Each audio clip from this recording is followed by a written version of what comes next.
Hello, and welcome to The Why Behind the Buy, a podcast for marketers focused on finding and targeting their ideal customers at scale. I'm your host, Monique Ruiz, and for this month's episode, we are talking email execution best practices. It's a broad topic, but more relevant now in recent months than perhaps ever before. As we're all painfully aware, the world has been thrown upside down by the effects of COVID-19. And with states enacting various stay at home orders, many businesses are having to strengthen their digital engagements to reach their target audiences. It's been a challenge for some, but we want to share a few best practices that can help carry you confidently into the future. I think it's important to preface that these best practices assume that you have done the research to determine the best offer and messaging that will resonate with your audience. But now you need to know how to get to the right inbox. Joining me virtually as we're still practicing social distancing over here, I'm lucky enough to have several guests. First up, I'm excited to welcome back Jeff Bickle, who you may remember from the Measuring Success in an Omnichannel World episode that went live last summer. And later on, we'll be joined by Mark King and Bob Smolik of Conversion Alliance and Tribune Publishing. I'll formally introduce them in a bit, but first, I want to chat with Jeff. If you didn't hear the measurement episode of the podcast, Jeff is the SVP in charge of Claritas's Customer Success Group, meaning that his team ensures our customer communications are strong and satisfaction is high. So, Jeff, welcome back to the Why Behind the Buy. Thanks, Monique. It's great to be here again. Happy to have you. So today we're talking about email execution, but like I said, that's such a broad topic. According to Statista, in 2019 alone, nearly 3 billion emails were sent and received each day, and that figure is expected to increase to nearly 3.5 billion in 2022. So, Jeff, doesn't everyone know how to use email to market themselves? Why would it be important for us to focus a whole episode on this topic? Well, Monique, really, it's because of those stats that you just mentioned. While those estimated 3 billion emails range from personal to professional, everywhere in between, there's a lot of noise and a lot of clutter to break through. True. So if you want really outstanding ROI, given all the noise competing with you, you need data-driven intelligence to get you there. And that means tying together consumers' online, offline behaviors, their characteristics, demographics, interests, media consumption preferences, and technology information. In other words, an identity graph, which is a critical tool in determining who to target and with what message. For Claritas, for example, this is a real focal point, and we're able to tie 5 billion data points across 100% of U.S. consumer households. That enables a high-definition portrait of each customer and prospect, who they are, what devices they use, how they engage. So, if you're a small business listening to this episode, or maybe even a mid-size or larger business, you might be thinking, well, I just send my entire CRM or my entire prospect list the same message through email, and I use a free or an inexpensive platform to get my message out there. Do I really need to care about identity graphs and targeting just a subset of my customer base? If they're already a customer, won't they be interested in everything I have to promote? I am sad to say that is wishful thinking. We built Claritas on a foundation of segmentation for one simple reason. It works. Data from the Direct Marketing Association points to 7 times greater revenue from segmented emails compared to a one-size-fits-all approach. Wow. We've had clients move to tailored email campaigns based on our segmentation and see a 200% increase in leads. I can't say it enough. It's about getting to the right inbox. We're focusing on email for the conversation today, but this can enable effective multi-channel campaign execution. So you can hit your ideal audiences with email and across other channels that they engage with when the time is right. And we actually have case studies to prove that's especially that scenario you talked about, the 200% increase in leads. So that's a good point about email being part of a larger conversation on multi-channel campaign execution, though. You and I actually talked about that some in our last podcast together. And the episode that came out after that was all about identity graphs. So for those of you listening at home on the go, I definitely encourage you to check out both of those episodes if you want a little bit of a more in depth conversation on those topics. That's all basically part of a closed loop solution. Okay, so Jeff, you've educated us on what exactly email execution is and why it's more than just sending out that email, sitting back and waiting for those orders or those leads to roll in. But can you talk a little bit more about the monitoring and like fine tuning of a campaign?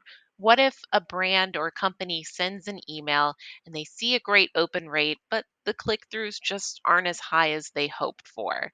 What would be the next best step for them to try to convert someone into a paying customer? Yeah, and if you're seeing high open rates, that's an indication of a good audience. You're Hmm. reaching the right people, but for some reason the message isn't resonating. And that's an opportunity for retargeting. So Okay. knowing who's opened, who hasn't opened, and sending a reinforcing message, especially to those that didn't open, but you can even go back to those that did, and engage with them further as well. Just that idea of understanding who is seeing the message and who's reacting in the right way, or maybe not the way you want, and continuing to message to them, that's a critical piece too. Right. Very true. One of the other things, and I touched on this a little bit when we said there about open rates, when you're looking at metrics coming in, that and understanding the open rate is really related to the idea of audience, getting the right audience around your campaign. And that's something that over time, as you work with a client, you see which audiences are responding. And using our capabilities, we can help shape the audience to really optimize the open rate and subsequently the click through and the activity that leads to increased revenue for the client. Hmm. Yeah, very true. You have to constantly work to be top of mind, but there is a balance. No one wants to see 30 emails from the same clothing retailer in a week. But if you're only seeing one every few months versus another retailer that you're seeing emails from on a weekly or a more consistent basis, you're probably going to go to bed thinking about the company who's keeping up with you regularly. Okay, so I want to bring in our guests in a second, but what's the best way to keep on top of campaign performance? You want to make sure that all of this hard work is paying off. So, should brands just wait and see if they hit their goals at the end of the quarter, or is there a better way? And I hope that there's a better way than doing that. Yeah, there's definitely a better way. If Okay. you're waiting until the end of the quarter, it can be too late. It can be too late to take, to make changes or to bring a campaign that might be going slightly off the rails back in the line or to reinforce something that's really working well. So we like to take campaigns and split them up into multiple deployments and think about not just a one-time blast to all people, but usually a three times frequency in our email campaigns and Okay. report at each of those deployments so that you can see what's working, what's not working. And oftentimes we'll do A/B split testing. We'll test different subject lines in that first deployment. And from that quick time reporting on the first deployment, we improve deployments 2 and 3. So having that kind of detailed reporting in a timely manner is really important to making sure that you are indeed getting the right message to the right people. Yeah, I think I've counted probably about five best practices that you've mentioned to help with successful email execution. But let's go ahead and take a quick commercial break. And when we come back, we'll talk to Mark and Bob of Conversion Alliance and Tribune Publishing, who've actually run more than about 20 email campaigns in the past 6 months with Claritas. So we can hear what's important from their perspective and what's worked for them and their clients. Is your marketing investment really paying off? In the new white paper from Claritas, The Smart Marketer's Guide to Optimizing Campaign ROI, we provide detailed insights into best practices that allow marketers to more accurately analyze the effectiveness of their multi-channel marketing campaigns. Download it for free by visiting www.claritas.com/optimize-ROI.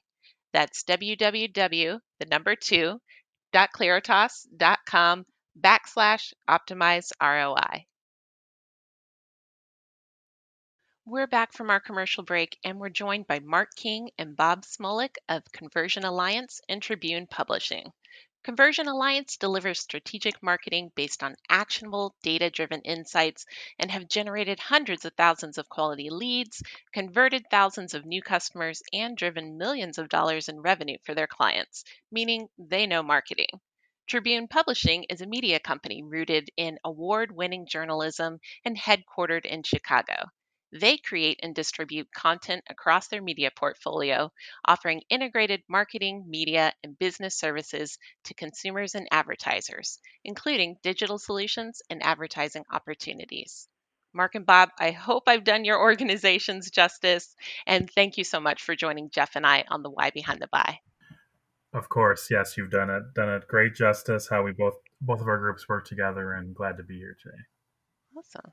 Well, we usually like to start off with our guests telling us a little bit about themselves and the role they play in their company. So, Mark, maybe I can start with you. What's your day to day like in your role? In my role, we are obsessed with analyzing data that does what you said earlier, which is to actually cause conversion to a sale. And so what does that mean to me? We are spending most of our time deep in customer data and providing actionable results from that data. Cool. And Bob, how about you over at Tribune? What's your day to day like? Sure. So my day-to-day is working with some of our internal agencies and groups, just like Conversion Alliance with Mark, but also with my team, our relationships with our internal sales organization as well with our clients is all about as well identifying trends and what's happening within different categories of business. So we obviously have core categories that we are really obsessed with as a publishing group because they are such an anchor to our readers as well as our to our communities. But my group is also really largely tasked with identifying what some of those category trends are. How are consumers changing and adapting, leveraging data in terms of how they're making their decisions as well, how they're shopping, how they're buying. And then we're really charged with how do those insights turn into relevant, actionable items that our advertisers and our clients can go to market with to ultimately drive customers in their store, conversions to their website, and more business for them too. So just like Mark, with a little bit of a different focus as well across categories, have that obsession with how does data and how does research really play a part in those different customer journeys across all categories of business. Very nice.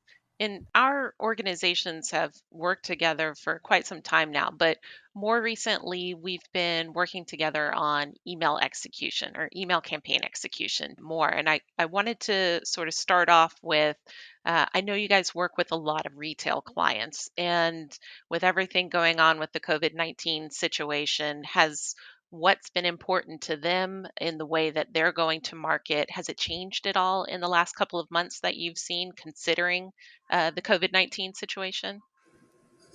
Yes. It had to, right? Oh my gosh. And the rate of change has been just sort of overwhelming. It's been a Right. series of things that have been different from day to day. Customer decisions about what they want to do, how they want to do it. And then even in the best of times where they have a really great idea, they might not have budget to think about it.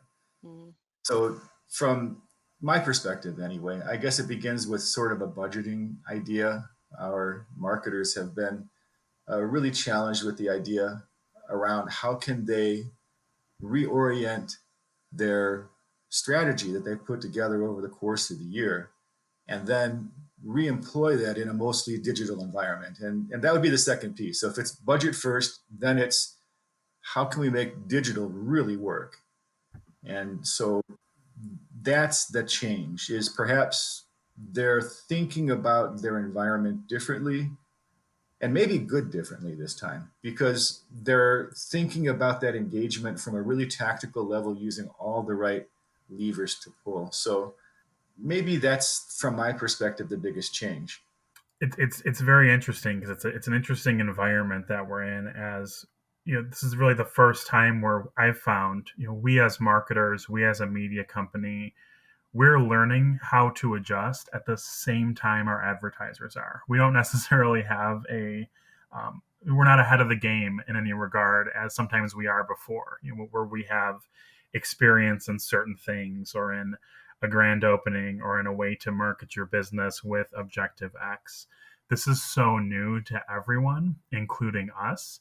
It gives us an opportunity, but it's also a space where we are partnering with our clients to learn and adjust. And that is where things like digital marketing comes into play in such a big way, because it is such an important mechanism, leveraging email, leveraging display, leveraging social. You can learn what's happening and how consumers are reacting to a message in such real time that in these uncharted territories, it's really a crucial way that we can help our advertisers break and our clients break through the clutter and really understand more. I think where I'm starting to see and getting a lot of questions around what to do next, how does it change your go-to-market strategy?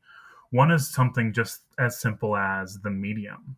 Where clients are asking and wondering, where's the best place for me to say a message? And I think Mark alluded to it earlier, but the brilliance of being able to match physical address with digital mechanisms allows some of those clients who may be really rooted in those physical delivery mechanisms and may not be certain or clear that is the right mechanism and medium for them right now, allowing alternatives or ways to add or augment a print strategy with email and with display helps to have those conversations in a much broader way. We're also seeing a lot of questions around the context. So what's being said, questions around how do I say it? And again, this is where digital media really comes into play. You can test subject lines. You can A/B test different types of creative, and it gives the option to really see what's being said and how your customers are reacting in real time. And I think one of the last things I'm seeing is really this question and this change in terms of audience shift. So not always maybe their core audience who they've talked to in the past isn't the audience that they're talking to right now. We're seeing that in even some things like the home improvement space. People who may have targeted designers and contractors in the past may be targeting now people who are into the do-it-yourself marketplace too. So we're also having to have conversations around shifting audiences, because with everyone at home, it's a much different type of consumer perhaps than they're used to. Yeah, those are all really good points, and I hope people listening to this episode are taking notes because those are key. And Jeff, I think you were going to jump in with a question for Mark and Bob here. Yeah, as we were talking about this, and for Mark, Bob, either both, how do you strike the balance of knowing the right amount of touches or the right number of campaigns to reach an audience? Well, I'll go ahead and take a stab at that first. So here's the best way, the ideal way is, let's go ahead and test the proposition that extended touches, so better frequency, really is connected to better response. We found there is an upper limit, and you can track that, check the curve, see where it flattens, and then you have a real answer. And so from my perspective, use data and you'll always be good. Mm-hmm. And I would agree. And I think the big part that I would mention would be also having those clear KPIs up front. We can only, if we don't know what we're optimizing toward or the action that we're hoping for as part of the campaign, we can't really do it justice. And we're going to continue, I think, to have to refine over and over again if the KPIs are unclear or if the client can't necessarily decide on um, a few versus many. So that's one thing I would say is also a factor in determining the right number of touch points is having really, really clear, but also really realistic ideas of what you want those key performance indicators to be. Yeah, I think you've been answering this off and on throughout the conversation. When you're thinking about an acquisition strategy versus an existing customer strategy, are those approaches different? Does it differ depending on that type of campaign you're running? So for you guys, if you have a client that wants to run acquisition strategy, how would that look different from maybe a strategy or a campaign to their existing customer base? Yeah, you're right. We have sort of been talking about that for the most part as we move forward. Hmm. But when we talk about acquisition strategy, there's really more than one kind of acquisition strategy because we have those customers who have data, and some of those customers, some of our advertisers have really rich data. Hmm. I think earlier, Bob had introduced the example of, let's say, a home improvement company. Well, they know a lot of very interesting pieces of information about their customer. But when you think about CPG, if you think about a grocery store, they know almost nothing about their customers. And so the acquisition strategy for each of those is quite different. So on Right. the one hand, if we have rich data, then we can do some rich analysis and we can dig in deep, do the right kind of profiling, hit exactly who we need to be at the right time, right message, right creative, and consequently have ROI that makes everybody smile. But when we talk about those individuals, those organizations that don't have rich data, that acquisition strategy is quite different because you, by design, must have a more broader strategy that impacts the market in a way that makes as much sense knowing the data you have as possible. And so here again, one of the things that can be done is maybe engage a panel, maybe do some online research, maybe capture individuals from a loyalty program. And we talked earlier about some of the issues that may happen with people there, where we may say they've made a mistake. One of the mistakes I have seen with respect to loyalty programs is that they'll think that that individual who signed up for the loyalty program is the end all be all, and they're representative of the entire database. And we've demonstrated definitively they're not. A loyalty customer is a number of things. Among them, they're your most avid fan, clearly. And if you have the right kind of offer, they're going to be representative of people who are motivated by that offer. And they're not necessarily then those people to whom you want to execute, because it's not necessarily true that the revenue that you want to generate is really contained within that loyalty group. So the couponing strategy has to really be about a disciplined approach to using the thing I've said so many times here, using data the right way. Hmm. So if you're then talking about a transition to you've captured that customer and you know who they are, how do you approach them? And so again, the questions are many. Do you want to upsell them? Do you want to simply maintain them? Do you want to convert them to a different kind of a customer?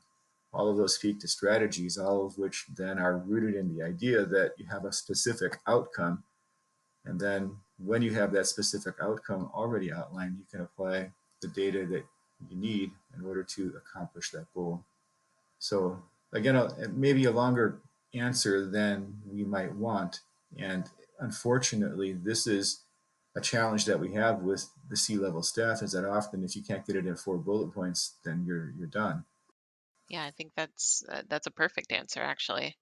So, we're talking about more people adopting a digital lifestyle, whether it's because they've been forced to or, if they're moving in that direction anyways. But that means that the amount of emails and the amount of touches that we're getting on a daily basis have increased. And that means that brands have more competition out there to sort of sort through and cut through that clutter. Again, we've been talking about this our entire conversation, but is there an optimal process to follow to see higher or better campaign results when you compare to 5 years ago or even 1 year ago when the market might not have been as saturated with people vying for the attention of the same customer with a similar product or with a similar service offering?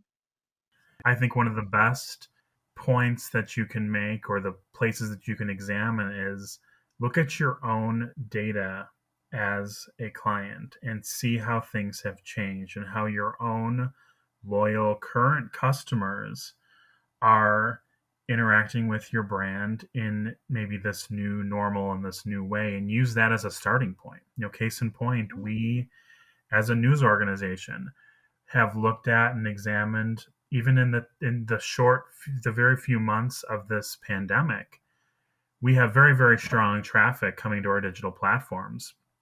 But when people are working from home and not going into the office, what we also start to see are just different patterns in consumption. So where we used to have this, huge 9 to 5, desktop curve of people, accessing our content and across our news platforms throughout the day. Case in point, in Chicago with the Chicago Tribune, we saw a lot of the shift start to happen where people were over the course of the day starting to lean more toward accessing our news platforms toward the late afternoon. And that was because in a lot of markets, including Chicago, the kind of daily updates on what's happening related to coronavirus come out. So we saw in our own customers and in our own audiences how things are shifting. And I think for clients, that's a good first way to see too, and examine and look at your own data. Look at your website data for your email list if you have your own. Start with that and see how things have changed. Right. Good point. Well, thank you so much to both of you for joining the podcast today. If you want to keep up with Mark and Bob over at Conversion Alliance and Tribune Publishing, you can visit their websites, www.conversionalliance.com and www.tribpub.com. That's TRIBPUB.com. So, Jeff, it's just you and I again. That was a great conversation with Mark and Bob of Conversion Alliance and Tribune Publishing. But I want to go back one more time with you to remind listeners of what your best practices for successful email execution are, especially now when digital has had to become the main focus to reach customers and prospects. Right. The focal points are proper audience creation and targeting, active management of campaigns, retargeting and remessaging, continuing that flow of information, and reporting so that you know what's working and what's not working. I mean, of course, all that assumes that there's also strong creative and that your message is aligned to your brand and consumers see a link between the email and the website.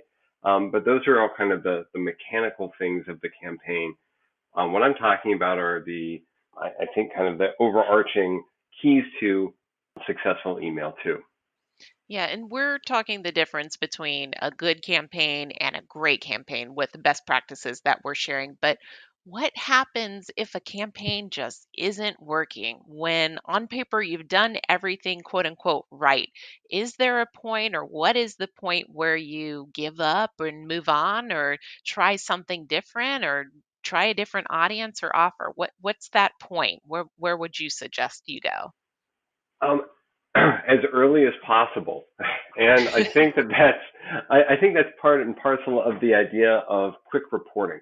Mm-hmm. And one of the reasons, as I said earlier before Mark and Bob joined us, that we really believe in doing that quick reporting on an incremental basis throughout the campaign. Mm-hmm. So as soon as you see something that's not working, I know the belief is we've done everything right, but if it's not working, then something must not be right. Right. And going back to the drawing board, revisiting those practice or those principles of, am I addressing the right audience? Do I have, the right messaging? Am I reaching them the way they want to be reached? Did I optimize this for the platform that my consumers are digesting it via? Did I make sure that I had it optimized for desktop and mobile? Those kinds of things. I think really there's no shame in going back to square one and saying, okay, it didn't work. We did that on a small scale. Mm-hmm. Maybe we tried something new. Revisit the critical pieces and start fresh. Well, there you have it. Hopefully anyone who came into this episode skeptical about what we could teach you on how to be a better email marketer or just marketer in general, has now come away with some new tips and tricks. So thank you, Jeff, for joining me. Thank you, Monique. Great to be here. Awesome. So I also want to thank my guests, Mark King and Bob Smolik of Conversion Alliance and Tribune Publishing. It was great to have their perspectives, seeing as they're both marketers themselves. So, and of course, we can't end the episode without thanking those of you listening at home or on the go. If you've not already, please take a moment to subscribe to the Why Behind the Buy so you never miss an episode. Rate us 5 stars on your podcast app of choice and share with a friend or colleague so we can keep the conversation going. We will see you next month for a brand new episode. Bye now.